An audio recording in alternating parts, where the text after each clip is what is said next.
One Piece has been running for over 25 years. It's a story about pirates, treasures, and adventure. But somewhere along the way, it stopped being just a show and it started teaching us some real life lessons. Everyone in One Piece has a dream. Not a wish, not a maybe someday, but a concrete dream. Luffy wants to become Pirate King. Zoro wants to be the world's strongest swordsman. Sanji wants to find the all blue, and Usopp wants to be a brave warrior of the sea. And what makes these dreams powerful isn't how realistic their dreams are. Rather, it's how seriously they take them. Zoro's first life lesson comes real early. He goes toe to toe with Mihawk, the world's strongest swordsman. You see your opportunity, you take it, right? But that was his first humbling moment, a crippling loss. And Mihawk offers to finish him, but it would have been a blow to his back. And at that time, Zoro refuses. And why is that? Because scars on the back are the mark of a swordsman's shame. That means you retreated. That means you ran away. You did not have enough power or enough pride in yourself to see it through. And in that moment, One Piece teaches us something brutal. If you chase a dream, you don't get to protect your pride. Zoro would rather die facing forward than live knowing he turned his back on his goal. And that's the cost of a real dream. And then we have Luffy. And Luffy's dream isn't about power.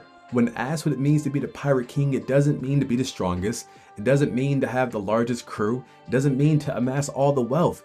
He says being the Pirate King means him being the most free man on the seas. That's it. And that's when things start to click. One Piece isn't about winning because there aren't concrete goals. It's not like you have to achieve X amount to obtain X title. Just because other kings live this way doesn't mean you have to live up to their standards. You can create your own. And being the freest means you get to live the way you want, the way you choose. Your dream isn't about status. It's about freedom. And freedom is always something worth fighting for. And then we have antagonists, haters, like Bellamy, who mock and laugh and ridicule your dreams. He says that dreams are childish and that believing in something bigger is stupid. But One Piece makes one thing very clear. The people who laugh at dreams are the ones who already gave up on their own, or the ones who don't realize that their only role is to support someone else at achieving their own dreams. And Luffy doesn't argue with this. He doesn't defend himself. He just believes, and his belief is louder than any laughter that Bellamy could cackle. And we often find people in our lives who follow us only to laugh and ridicule and mock us as we achieve certain steps. And only once we attain a certain status that is pleasing to them do they realize that our dreams are attainable because we went after them, we sought it, we proved them wrong. And then they wish to look up to us. They wish to cling on to us and take back their words. But people can't take back their words. They can't take back their actions, but you can control your words, your actions, and how you keep moving forward. So don't allow the Bellamys of the world to stop you from chasing your dreams, because people will laugh.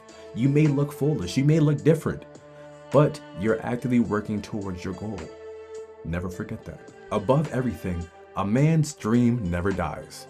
Shout out to Blackbeard for that. Because even villains understand this truth. Dreams don't die when you fail. They don't die when people doubt you. They only die when you abandon them. And One Piece refuses to let any of their characters abandon their dream. Even though we are 1,000 episodes in, their dreams haven't changed.